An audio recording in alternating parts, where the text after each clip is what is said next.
us. The liberation of mutant kind has begun.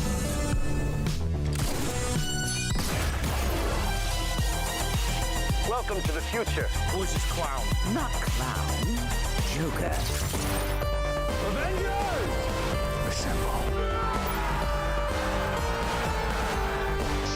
Nobody tampers with the equipment except Tony Stark. Good idea. United, the Avengers are strong. Hawkeye, hands off. Fool! Have you forgotten my invincible magnetic power? Not this time, Magneto. My mutant brain senses danger. Something unseen is slowly spreading its poison, edging tempers. Think carefully before you do this. You filthy criminals. 5, 4, 3, 2, 1. Yes. Happy 2022. Hello? What up, everybody? It's the first show of 2022 for Two Fat Guys Pool List. And, we're talking about books from the past, from 2021. But it's going to be good. It's going to be a good show. It's a short show because we only have 8 books. And I don't have a lot to say about some of them because they were kind of meh. But we'll get to the ones, we'll talk about the ones that we were more into this week. But before we get that started, before we start episode 72, we need to talk about some business. So, as always, if you haven't been here before and you're watching this as a past episode or you're here live and you've never watched us before, we have a partnership with our comic book shop, Collected Comics and Games, and they're our sponsor. And so what we do... Pour one out, Jim's beautiful fish. I knew someone was gonna say something. Yeah, I had to go babyface for a while. I wanted to change it up a bit. But anyway, we talk about Ron's website, BradyComics.com. You can go over to BradyComics.com today, and you can sign up for a Two Fat Guys Pool List upgrade or premium upgrade. What is that, you asked, Jim? And that is. Essentially, when you buy comics from BradyComics.com, you can get a Two Fat Guys Pool List upgrade, which essentially is $8, but gets you a mystery exclusive comic. So Ron's got a ton of different variant 2022, no beards for Jim. No. Hey, cool. Hey. Yeah, you're making up for it. No, we saw that once. That was bad. You didn't like it. Anyway. No, it was awful. You can head over to BradyComics.com, and Ron has a ton of different exclusive variants. These are just a handful that you may potentially get if you do a Two Fat Guys Pool List upgrade on BradyComics.com. I have already signed up for this one, this She-Hulk 1 exclusive. I'm freaking excited for it. It's amazing. But there is a potential of you actually getting that variant if you sign up for a Two Fat Guys Pool List upgrade. There is also the premium upgrade, which gets you 2 mystery exclusive comics as well. So head on over to BrainyComics.com, buy yourself some comics, and then sign up for a Two Fat Guys Pool List upgrade or premium upgrade at the end at checkout, and you'll get you some mystery comics in your box. It's going to be amazing. So that's the first bit of business. The other bit of business is we are so close to hitting 550 subscribers. We are 4 subscribers away from giving away this 8.5 CGC graded Batman Adventures homage cover, or no, what is it? Is it a homage or yeah, it's a cool cover. Either way, 4 subscribers away. We will give away this live on the episode after we hit 550 subscribers. So hit that. Don't worry, guys. My beard will be back. I just wanted to switch it up a little bit. I wanted to try 2022 off fresh, but I'm sure by the time our next episode airs, I will have some form of facial hair, so don't worry. Also, we're giving away this bad boy at 1,000 subscribers. It's a great giveaway. Nate doesn't want me to give it away. We're gonna give it away. 9.8 CBCS graded Amazing Spider-Man #4, first appearance of Silk. So if you're watching this as a past episode and you're not already subscribed to Two Fat Guys Pool List, hit that subscribe button, hit that bell, give us a like. And if you're watching this live and you're not subscribed, do the same thing. Super easy. 3 clicks. Bang, bang, bang. Done. So let's get to the show, shall we? Like we said before, 8 books. There's some okay ones, and then there's some that are just we may need some help from our community to kind of let us know what they thought about it, and we'll get to that. So we're going to kick the show off, surprisingly, with The Death of Doctor Strange, issue number 4, because we have no X books this week. Next week, though, we do. But we're not talking about next week. We're talking about this week. I wanted to like this issue so bad. Or no, let me rephrase that. I wanted to enjoy it more than I did.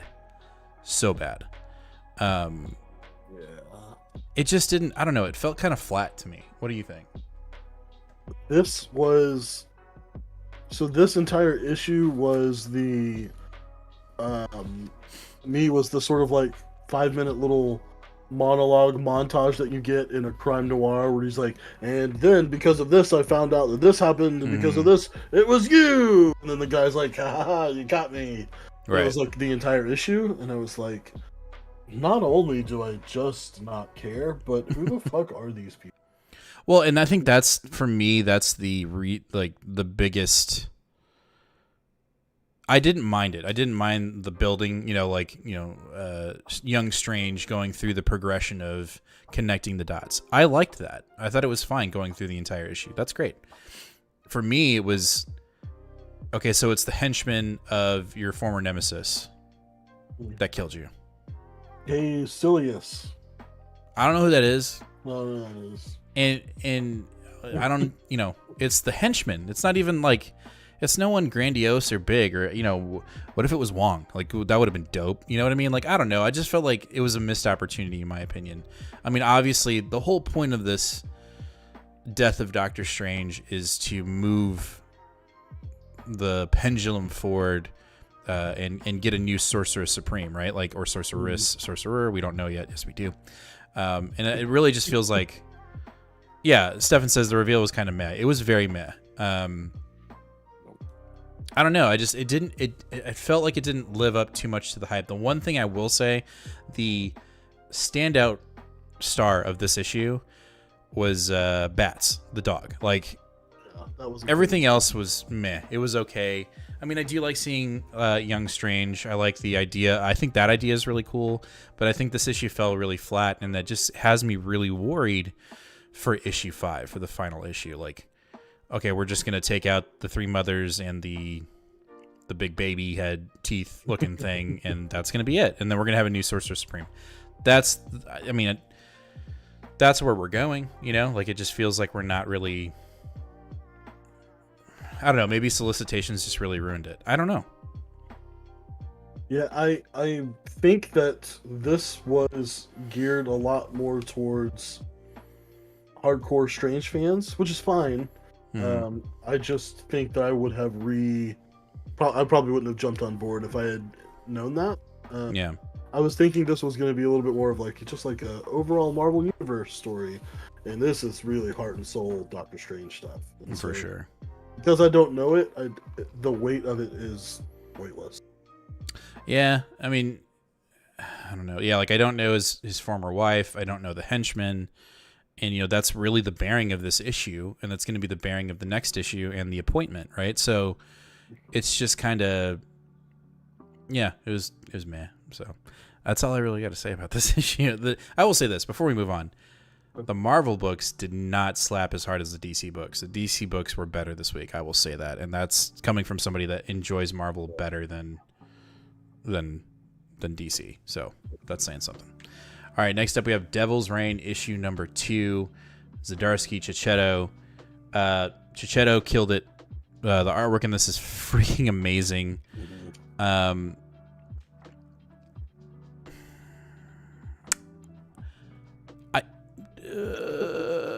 B for me. It's a B. Yeah. It was not as it's definitely not as good as the first issue. A little bit more flat. I think you're right though. Like, the art was 110% what carried this. Even when things were happening that I was just like, this storyline is a little meh. I was like, man, but just look at that. Like, Ben Reilly's suit. I was just looking at that for a long time. I was like, damn, man, that's a cool suit. I know it's not the 90s suit that everyone wanted him to have, but like, it's a nice little suit. I really liked his Taskmaster. Oh, the Taskmaster was dope. I mean, overall, like you said, like, yeah, the artwork was fantastic. It definitely carried the issue. It felt like we were kind of stringing along. Like this was like issue 1.2 or 1.5. Outside of the very end, you know, like I'm digging Octopus kind of putting Kingpin in his place and saying like, you don't think I'm that stupid, right? Like I'm not going to let you control my mind. Right. I dug that. I like that Kingpin has the thumb or fingertip of Purple Man in his cane, which I was like, that's fucking brutal. That's dope. I like, you know, the Superior 4 or whatever the Doc Ock book is going to be. I'm sub to that. I'm all for that. I loved seeing the different versions of characters from other Forever Gate universes coming out with 4 appendages, you know, on their back. That's going to be dope. Hulk, Wolverine, Ghost Rider. Ghost Rider. I was like, Ghost Hunter? That's not. No. Isn't there somebody else? No, it's just those 3, right?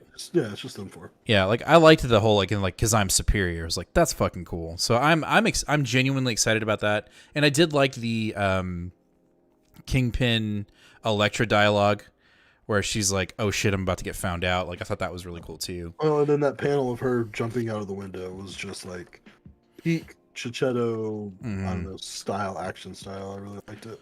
For sure, yeah. So I mean, you know, it was good. I just I'm ready for more weight. I'm ready for more movement. I'm ready for more consequences, really. Like, yeah, the reveal of Luke Cage, we kind of saw that coming from a mile away, that he should be the one running. Seeing Tony Stark being kind of jealous about that, kind of saw that coming, just because he's such an egocentric character. But, you know, again, this may make you mad, but I just think Rockin' Robbie's criticism on this book, I think, is on pretty point. It feels like it feels like Civil War. It does. It's just in New York. What? Give me something. I read Civil War, so I don't know. You haven't read Civil War? Mm-hmm. Okay, it feels like Civil War. I've seen the movie, but yeah, the movie's not. This is, you know, the only thing that's missing is there's no, like in Civil War. Yeah, Steven says I enjoyed the end of the issue. Yeah, the ending of the issue was amazing. In Civil War, you know, there was this drastic. Yeah, but Civil War was like friends against friends. That's not what's happening here. Not at all. No, like, it's not. Oh my god, Iron Man and Captain America against each other? Like, what? You're right. No, you're right. But this idea of going after superheroes and throwing them in jail feels a lot like Civil War. Not sure I can buy into the idea that Fisk's Thunderbolts could arrest every hero in the 616. I agree with that, Stefan. Well, they couldn't, and that's why I think the only people that you're really seeing them take down is people like Immortal Fist or Iron Fist or whatever. Yeah, Iron Fist, yeah. And I do think it's a little bullshit that he got Mr. Fantastic and the Invisible Woman. Yeah, like she can literally blow your head up with an invisible force field with inside your head. Like, yeah, I do think that was a little but she wouldn't. She wouldn't do that. No, you're right. You're right. But she's capable of much more. Yeah, I did like that scene with them fighting in jail. Yeah. I love you. Survive. Yeah. Yeah. I'd say a solid B. I'm ready for that Chichetto Zdarsky, just like, you know what I mean, like that massive hook, big page spread reveal. I'm waiting for that, and I'm sure it's coming. Excited. I think that those two are too much. Yeah, I agree. But you gotta get some players off the board just for the fuck of it. Like, oh sure.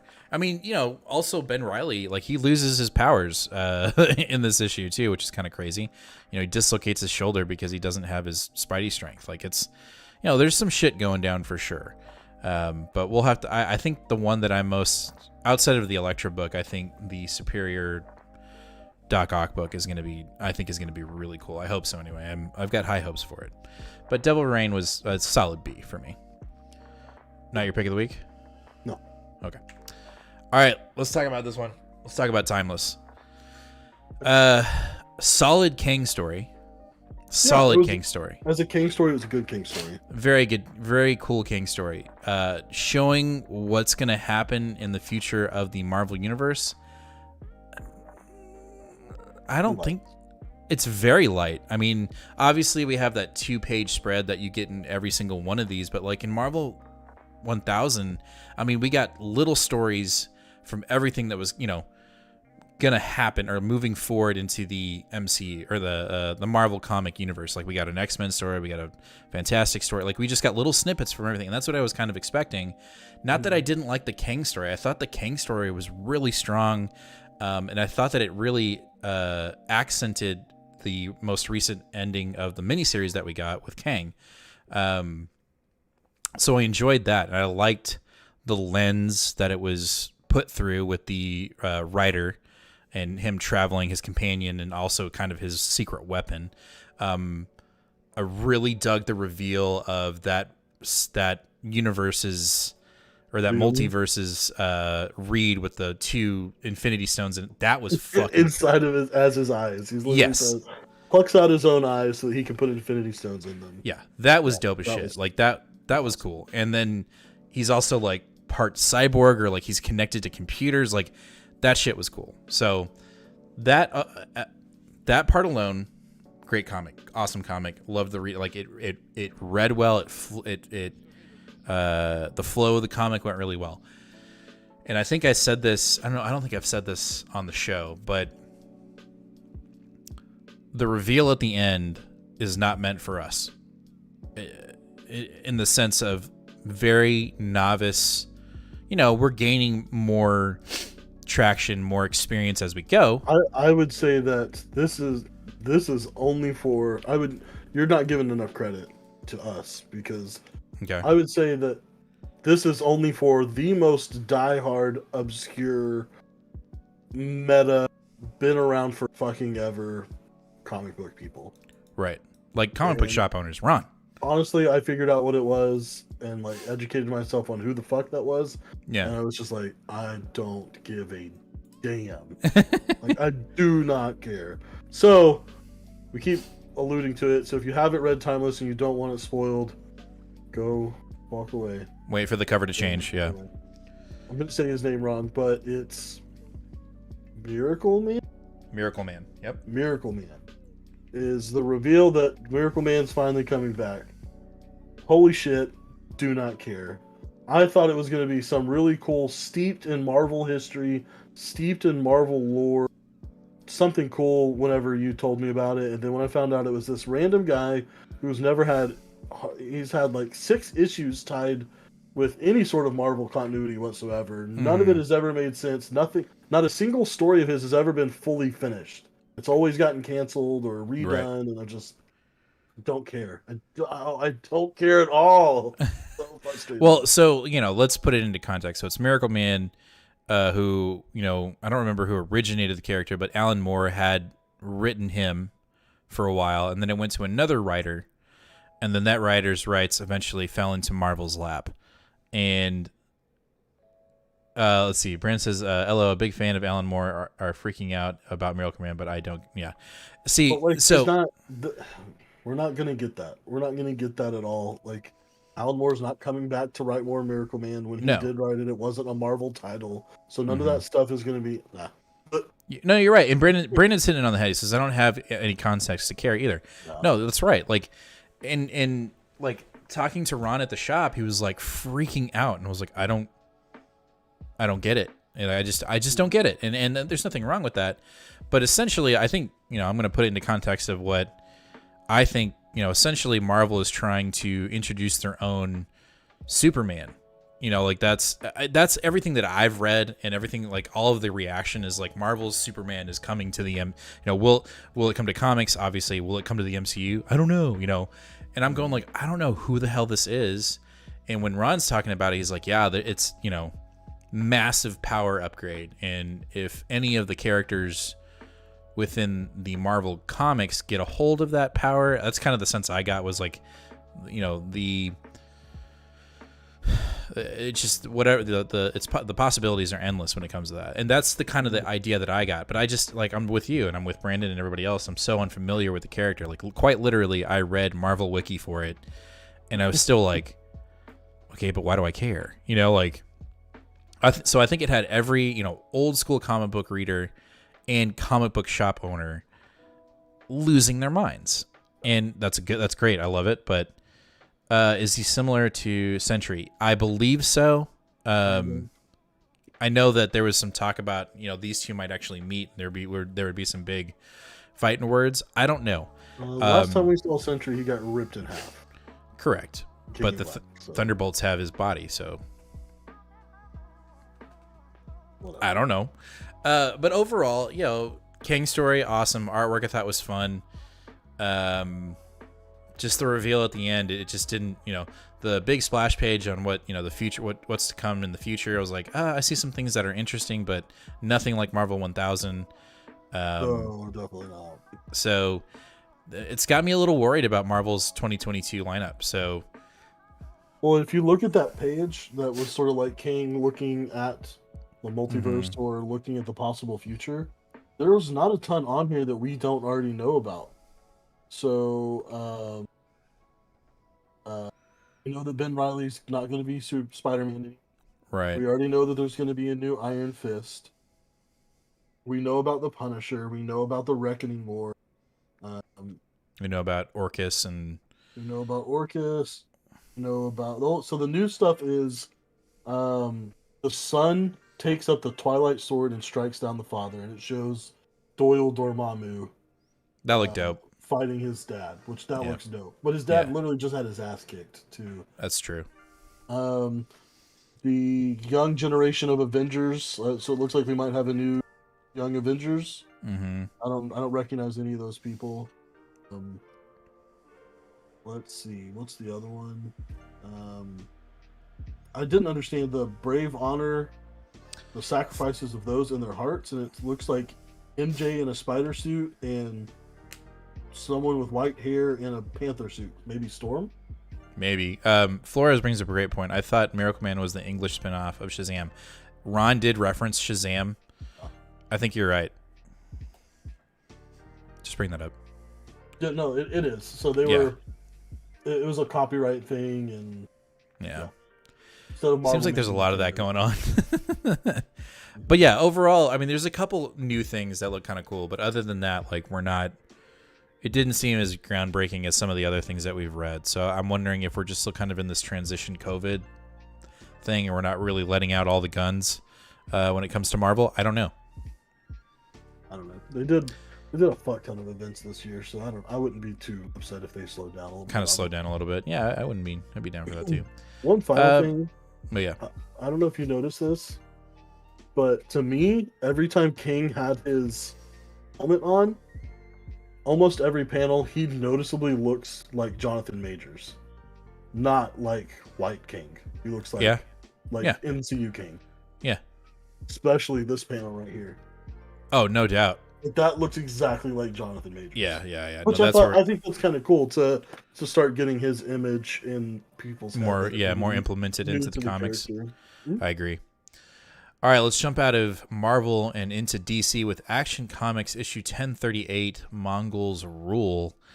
I liked... Okay, I'll be honest with you. This Action Comics, Batman, one other DC comic, I had a hard time reading, not because they were hard to read, but because I had something else going on around me. So my perception of them and my understanding of them is kind of like 50-50. Like I've got dialogue of a TV show mixed in between this comic. But I'm digging this whole like Superman essentially being the gladiator, getting ready to fight for everybody, and that no life is less precious than another. I thought that was kind of cool. So yes. Before we go on, Stefan, yes, Reckoning War is going to have like 10 tie-ins pop up soon. If you've seen the March solicitations, the first one has already popped up. It is a Dan Slott written tie-in one-shot about something about the judgment or trial of the Watcher. So we need to do our March solicitations video. We need to put that. We got to do that this week. Yes. Okay. But yes, Stefan. Yes, it's about to happen. Got it. Help me. Okay. Yeah. Okay. So I really enjoyed this issue for how brutal it was. It's just not. It's always what I wanted to see out of a Superman book, but it's what I thought never existed in a Superman book, which is what kept me away from them for a while. But like, dude gets the shit beat out of him, and it's just. At first, I was like, "Wait, why is he such a weak ass right now?" And I forget it's because they're using red suns in the core of the planet to drive energy into the planet, and so he's constantly being weakened. But yeah, I mean, like we've got dead allies, we've got allies with like broken legs, we've got people we're not sure if they're alive yet or not, and Mongols literally just sort of like throwing it on the table and just saying, this is what's up, this is what's happening now. You guys, you're gladiators now. You guys, you're slaves. Those dead guys throw in the fire, they can be used for fuel. Superman's mine. And there's really not a ton of like light at the end of the tunnel in this issue, which I think was good. Yeah. It helps portray the weight of it all a little bit. Right. I thought it was super brutal too whenever he was like, "Hey Superman, here's one of my most loyal servants of all time. He's been in my service for years and my very best, most loyal servant. But he was in charge of Midnighter who escaped. So now he's gonna die. And his brother's gonna die. And their wives are gonna die. And their children are gonna die. And their neighbors are gonna die too. Shit. All because of that. All because of your person escaping." And I was just like, Superman's just sitting there and all of that's just every soul is piling on him. Right. I don't know, it felt extra brutal to me. So, outside of that, I don't know if you know. I would assume you do, but do you know who the next artist is for this next coming arc? Like, it is... I saw it today on Twitter, and I was like, holy shit. And we get it next month. So, 1039 will start artists with Ricardo Ferrari. Dude, go look it up. Look at, like, some of the panels that we're going to be getting. Oh, my God. It is going to be brutal. So, you're saying this issue is brutal. It's going to get a hell of a lot more brutal. And if none of you are familiar with Ricardo Federici's work, which I'm sure you have, the pencil sketches 1 of 25s that have been coming out for the Batman series. Yeah. That's him. But Philip Kennedy Johnson and him teamed up on The Last God, which I ranted and raved about forever. I've still got the hardcover. It's amazing artwork. Jesus Christ. Here, I'm going to pull it up on Twitter so we can put it on the screen so like people can really understand like what we're getting ourselves into. Get ready for some brutal blood. So here's one of the covers. Yeah, put it there. Here's one of the panels. Here's another freaking panel. Like, it's so going to be excited. fucking cool. Like, I wonder if he has... Does it say who the colorist is by chance? let me check here. I'm very curious if it's going to be anyone from the team. Doesn't look like it. He just talks about Federici being the penciler. Okay. The only way that they were able to keep up with this book on a month-to-month schedule was by having 3 colorists. So one person took one issue, the next person took the next issue, next person took the next issue. Yeah. And they were all doing it just to keep up. It's going to be cool. Anyway, yeah. And I have a feeling, I really hope that Kennedy, like Johnson, gets through this arc and we move into the House of L. The House of L deserves to be flushed out. Like, I need it to be because it's such a cool story and it felt so rushed in the Future State event where they're like, this is kind of what we thought about doing. No, you need to do it. The House of L it just looked fun. It read fun, but it just ended so quickly. And I feel like we're moving in that direction with all this stuff that he's setting up right now. Let's see here. I might have to grab a few issues of this now. No, definitely do. I was on the fence, but I decided to go ahead and pre-order the Reckoning War stuff at the last minute. We'll see if it was worth it or not. Yep, we'll see. I think it will be. I know it's Dan Slott, and I know it makes people go, but I don't know. For some reason, I think it will be. When Dan Slott has positioned and used the Fantastic Four in a historical context, he's one of the best at it because he's literally been reading the damn thing since it came out. There you go. He knows all the stuff. We will see. All right, next up we have DC versus Vampires, issue number 3 from Tiny Onion and Rosenberg. This was fun for me. I'm still on it. I'm going to issue 4. That being said, I don't know. I'm a little. It definitely feels like Tiny Onion is like, I just got to get through this so I can do my own thing. The artwork is fun. I think the artwork is great, but it just doesn't feel like Tiny Onion's attention is completely on board, if that makes any sense. Like, based off of Department of Truth, based off of his Batman run, even Wind, like, it just doesn't feel. It feels like they were like, hey, you have 12 more issues in your contract, but you don't want to write Batman anymore, so let's just do a little mini event. That's what it feels like. And so I'm getting a little discouraged in that. Essentially, in this book, Diana becomes, I think, a vampire. Okay. I think. I don't know. It's kind of like I think she is, but not. But I would say if I had to have a phrase for this book, for this specific issue, is trust no one. Like, everybody, Batman and his group don't trust anybody. And now we get introduced to another group of people that aren't vampires, that don't trust anybody, and that's essentially Canary, Green Arrow, and Speedy. So, the two, essentially non-superpowered dudes in the Justice League who are very good at investigating things don't trust anybody, which is great. That makes sense. And we've got Batman, who is slowly starting to figure out that Lantern is one in this issue. But other than that, there's not that much. There's not a really big reveal. And Diana and Hal are essentially pinning the Flash's death, which happened in issue 2, on Batman. So, the Justice League in general need to... Oh, shit. Gotta mute this. Yeah, sorry. What we're going to find out is how trustworthy or how gullible are the rest of the Justice League. That's where we're kind of headed, and that's the most intriguing part. But other than that, it just felt like we were treading the same water. But I'm going to go to issue 4. I think 4 might be the make or break for me in DC versus Vampires, because I'm not completely sub to it. I pick it up every month, like I put it in the pool. So we'll have to wait and see. But that's DC versus Vampires.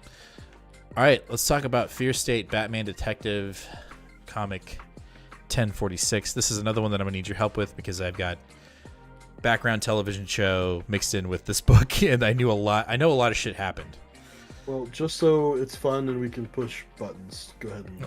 Okay. That's it. Pick of the week. I like it. I don't know that it's a well-deserved pick of the week. That's okay. It is my favorite of the books that we read. This week was definitely like a C-. Like, there just wasn't really a lot this week. The reason why I will say this is because this book does two things that I really enjoy.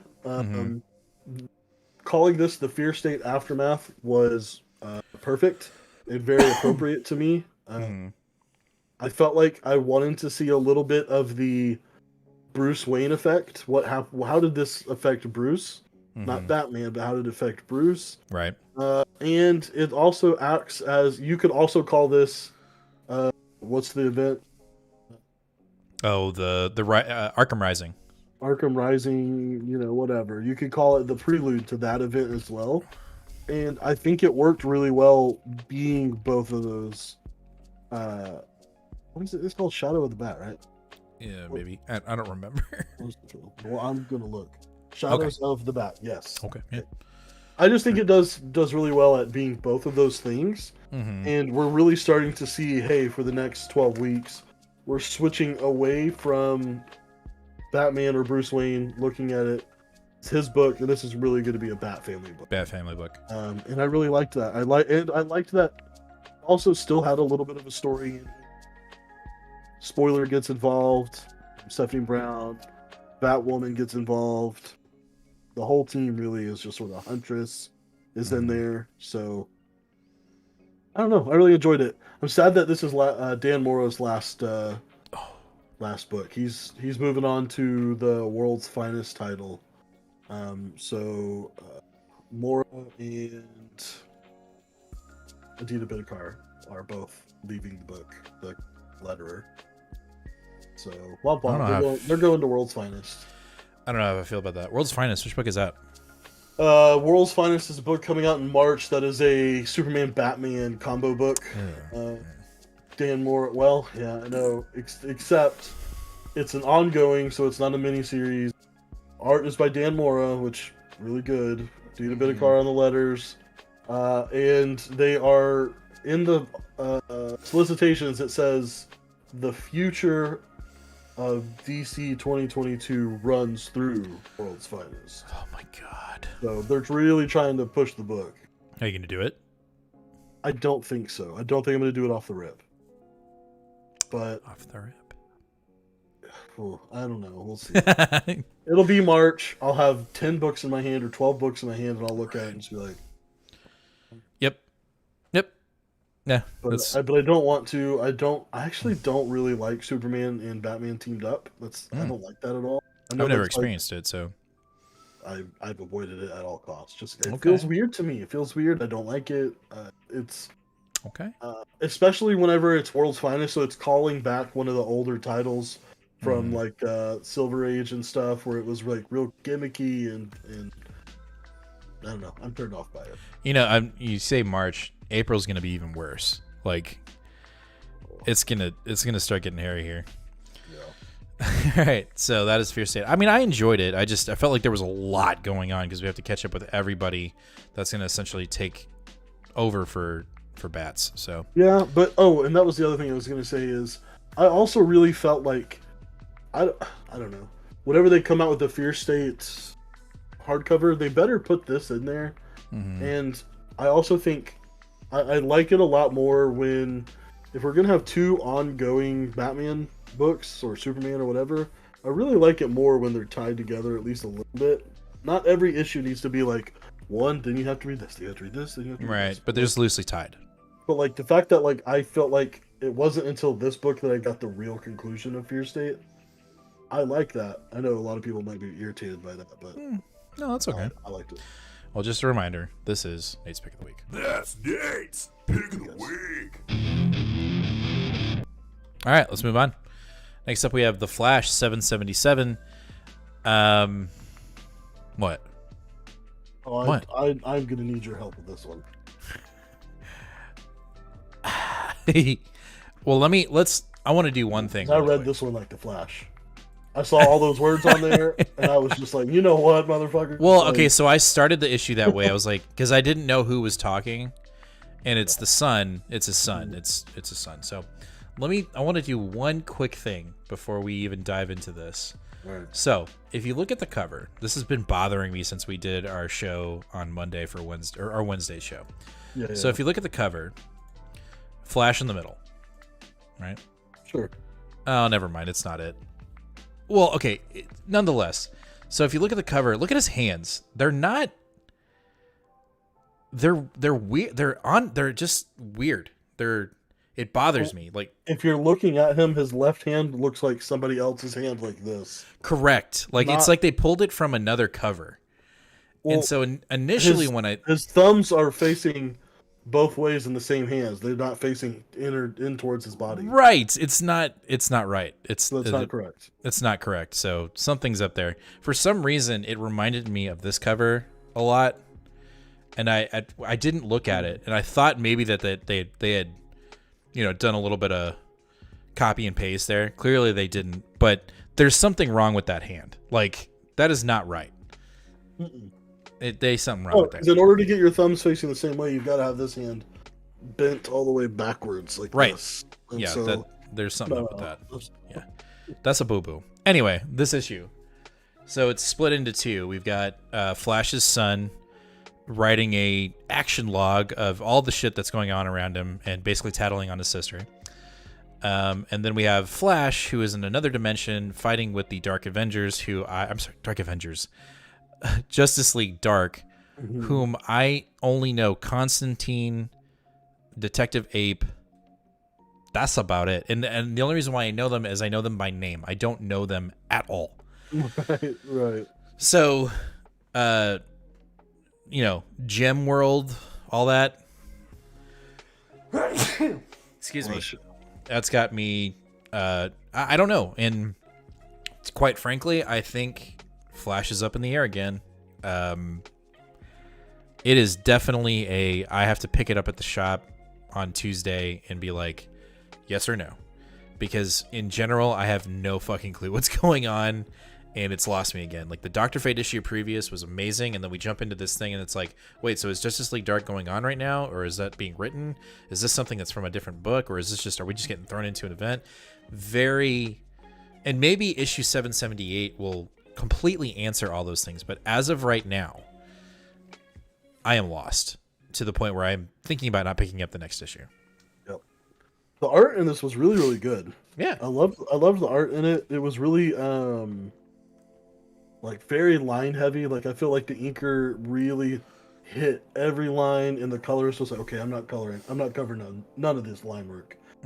Which at sometimes made it feel a little busy, but like then at the same time you get panels like this and you're just like, fuck, okay, like, that's good, that's really good.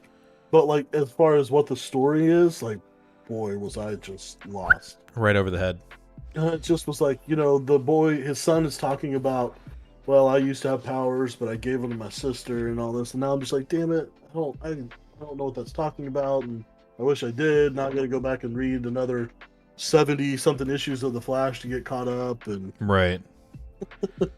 yeah, it's definitely a mess. So again, 778. I might need to read the solicitation and just be like, is this worth it? You had me with Fate, and now I'm like, what are we doing? I don't. You're making me try to figure out all these other characters that and again, it's probably for more seasoned Flash and or DC readers, and that's just not where we're currently at. We're trying really hard, and we're not trying to make that a chore. It's just we want to know, but when stuff like this happens, it's kind of like, well, I'm gonna move on. Right. Next book, Robin, issue number 9. This is a surprise pick of the week for me. That's Jim's pick of the week. I just didn't think I would pick this book like ever as my pick of the week, and I genuinely liked it. We got the action that I was looking for on Wednesday. We got the ghost of Alfred Pennyworth in this book, which I thought was really cool. And we get Damian, like, I almost feel like coming into his own, like realizing the potential that he actually has and using his inheritance in the sense of genes to the fullest extent. Bruce and his mother, who is part of the Ra's al Ghul bloodline. And I thought they could have gone two different ways with the demon. They could have been quirky with it, or they could have been like, just fucking beat the shit out of it. And that's what they did. And, they went to work on it, and I thought it was really cool. I loved the flirtatious nature between Damian and Flatline. I can't wait for that to continue. I hope it does. I'm really digging that. I thought the artwork was great, and I love that, like, we get shifted out of this, storyline into the next arc, which is, it looks like we time travel and meet the younger Ra's al Ghul with Damian. That's what it seems like. That's what it seems like. Like, I didn't see that coming, and I think that was exciting, and it wasn't disappointing that we were going like that. I was like, oh, cool. Like, we're going to do a character dive on another character that I should know better, right? Mm-hmm. And I think we're going to get a little bit of a character history moment coming up in the next Robin issues. I thought it read really well. It flowed really well. The action was awesome. The demon didn't feel completely unconsequential because Damien figured out how to defeat it rather than be like, I'm the best. Bah! You know, like. So, Brandon, new viewer be like, who's Jim? I only see one guy with a beard. Maybe this clean cut weirdo is filling for the other guy with the beard. Brandon, don't worry, he'll be back, okay? I know, it's babyface Jim. Won't be back. Anyway, my son today was like, can I touch your face? And then he was, all Daniel was saying was like, you have a baby face. I was like, you got a baby face. Shut up. You got a baby face, baby. Baby? Anyway, Robin number 9. I wasn't disappointed. I was really worried that issue 9 was going to be the one where I'm like, you know what? I'm done with Robin. And I'm not. I'm ready to keep going. Yeah. I think what is this, issue 9? Yes. We have 2 issues of whatever this little future thing is going to be, and then issue 12, I believe, we're getting into the Deathstroke Inc. crossover nanny. That can either be really good or that could be a detriment to us continuing to read Robin, so we'll have to wait and see. Brandon says, I can't grow facial hair. I've tried many times, so I have a hardcore jealousy. I'm sorry. Yeah, this shit will be back in like a week. Don't worry. All right, so that is actually going to do it for episode 72 of Two Fat Guys Pull List. It was a very, very tiny week. We only had 8 books. Next week, though, you know what? Let's just do a little short too, isn't it? No way, dude. It is for me. No way, dude. Well, let's look at Jim's pull list. We'll give you a little preview of Wednesday's video. So we've got Batman 119. We've got Captain Marvel 35. We have Dark Knights of Steel number 3. I have Darkhold Omega. Probably will not cover that. Yeah. We have Detective Comics 1047. Here we go. We have Inferno issue number 4. This is the final issue in Hickman's run. Peace be with you. Rest in peace. We have Noctera, Blacktop Bill, special number 1. I anticipate that being one of our pick of the weeks. We have Shang-Chi issue number 7. I'm super stoked for that. I know you're not reading that yet, but you will be. We have Superman, Son of Kal-El issue number 6. Thor issue number 20 from Donny Cates. And then X-Men number 6. Captain Krakoa makes it on the scene, a.k.a. Cyclops in a completely different costume. That's what we both have hypothesized. Let's see if it actually happens. And, yeah, for me, and we'll talk about this more on Wednesday, I'm pretty sure it's going to be between Dark Knights of Steel and Noctera Blacktop Bill. So that's 10 comics. I mean, you have 9, essentially. Right, but that was what we had this month, or this week. 9. Right, but then you throw in my Shang-Chi. You know? So it's the same. Yeah, but I think we're going to enjoy these books a hell of a lot more than this week. Well, that's what I'm saying. Maybe. Like, Batman's going to be dope. I think Captain Marvel, you're going to have some words. Steel's going to be great. Detective Comics, I think you're going to have words. Inferno, we're definitely going to have words. Noctera, yes. Shang-Chi, I love covering that book. It's really fun. Superman, I'm very interested to see where it goes. Thor, let's see what Donnie has to bring. It's always like and then we read it and we're like, God damn it, it's good.